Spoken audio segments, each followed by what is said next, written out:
The rain drummed steadily against the concrete canopy of the 24-hour gas station as Jake Morrison pulled his worn pickup truck up to the pump. At 35, he had grown accustomed to working late-night construction jobs to make ends meet as a single father, but tonight felt different somehow. The storm had forced him to stop for gas on his way home from a demolition site, and all he wanted was to get back to his sleeping 6-year-old daughter. As Jake stepped out of his truck, he noticed a figure sitting on the concrete ledge near the building, partially sheltered from the rain but clearly soaked through. A young woman in a white dress sat with her head in her hands, her blonde hair plastered to her head, her shoulders shaking with what appeared to be tears rather than cold. Jake hesitated for a moment, torn between his natural inclination to help and his awareness that approaching a stranger late at night might frighten her. But something about her posture, the way she seemed completely lost and vulnerable, reminded him of his own darkest moments as a new single parent. "Excuse me," he said gently, approaching slowly with his hands visible. "Are you all right? Do you need help?" The woman looked up, revealing a face streaked with tears and rain. She appeared to be in her late 20s, and Jake could see now that she was several months pregnant. Her dress, though soaked and wrinkled, looked expensive, and there was something about her bearing that suggested she was not accustomed to being stranded at gas stations in the middle of the night. "I am fine," she said automatically, then immediately contradicted herself. "No, actually I am not fine at all, but there is nothing you can do to help me." Jake noticed she was barefoot, her feet pale against the wet concrete. "Where are your shoes? You are going to catch pneumonia sitting out here, like this." The woman looked down at her feet as if she had forgotten about the missing shoes entirely. "I left them in the car when I got out too. I needed some air, and when I came back the car would not start. My phone is dead, and I do not know anyone I can call anyway." Jake studied her face, seeing exhaustion and desperation there that went far beyond a broken-down car. "What is your name?" "Catherine," she replied hesitantly. "Catherine Wells." "Well, Catherine, I am Jake, and the first thing we need to do is get you out of this rain." He glanced around the gas station, noting the small convenience store that stayed open all night. "Why do not we go inside where it is warm and we can figure out what to do about your car?"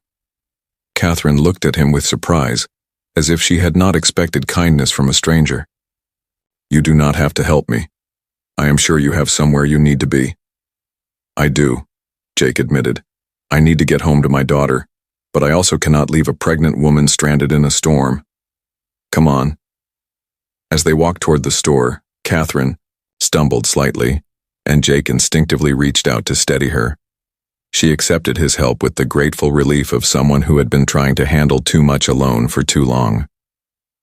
Inside the brightly lit convenience store, Jake bought 2 cups of coffee and a package of cheap flip-flops from the small selection of emergency items near the register.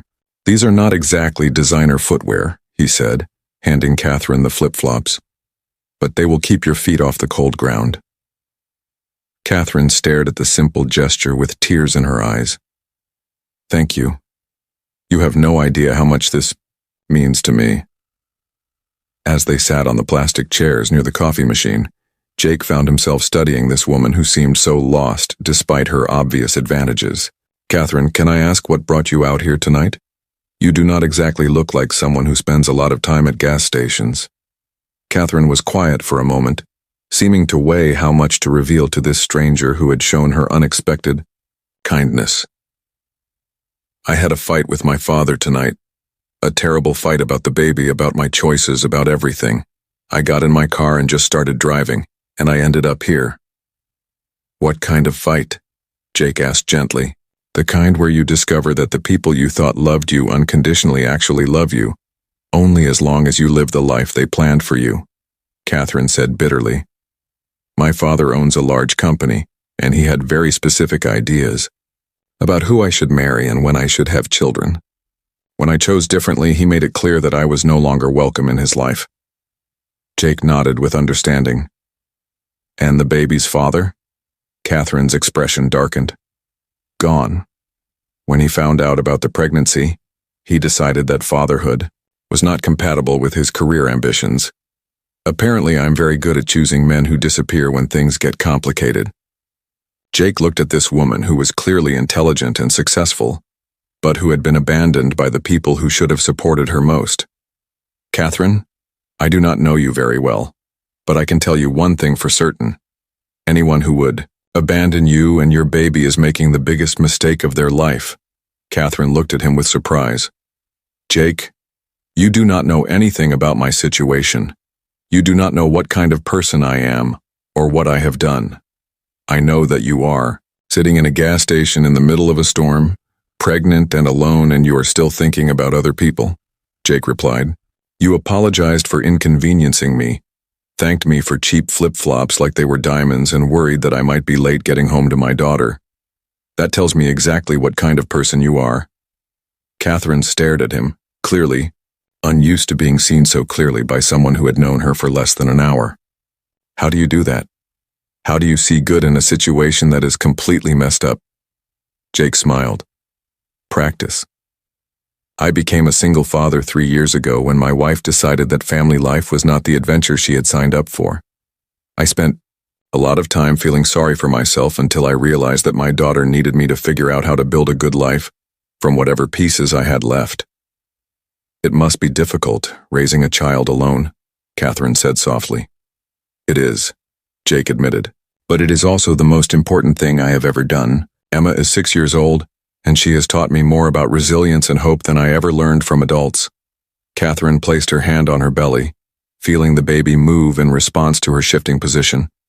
I am terrified that I will not be good at this. I do not know how to be a mother without any support system. Jake looked at this woman who was facing the same fears he had confronted 3 years earlier, and felt something shift in his chest. Catherine, can I tell you something my daughter taught me about families? She nodded. Emma told me once that families are not just the people you are born with. They are the people who show up when you need them most. Tonight you and I showed up for each other. That is how families actually get built. Catherine felt tears welling up again. But this time they were not tears of despair. Jake, I need to tell you something. I have not been completely honest about who I am. Jake waited patiently for her to continue. My full name is Catherine Wells Morrison.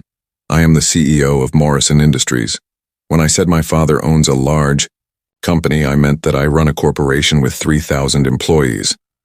I am not just some lost pregnant woman. I am someone who should know better than to end up stranded at a gas station. Jake stared at her, processing this revelation. Morrison Industries? The technology company? Catherine nodded.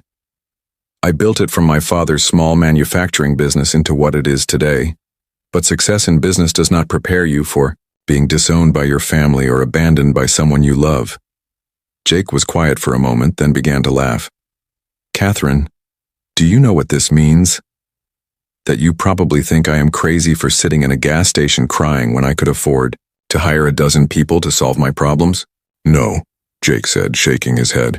It means that when my daughter asks me how I met the woman who changed our lives, I get to tell her that sometimes the most important people come into your life when you least expect them, disguised as someone who needs help when they are actually the answer to prayers you did not know you were praying. 6 months later, Jake stood in the nursery of Catherine's beautiful home, holding their newborn son while 6-year-old Emma read a story to her new baby brother.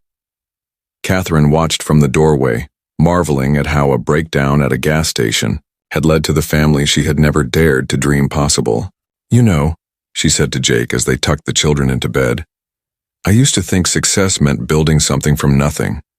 Now I think it means recognizing when something perfect is being built around you. Sometimes the most important business deals are not negotiated in boardrooms, but in gas stations where two people discover that what they need most is exactly what the other has to offer.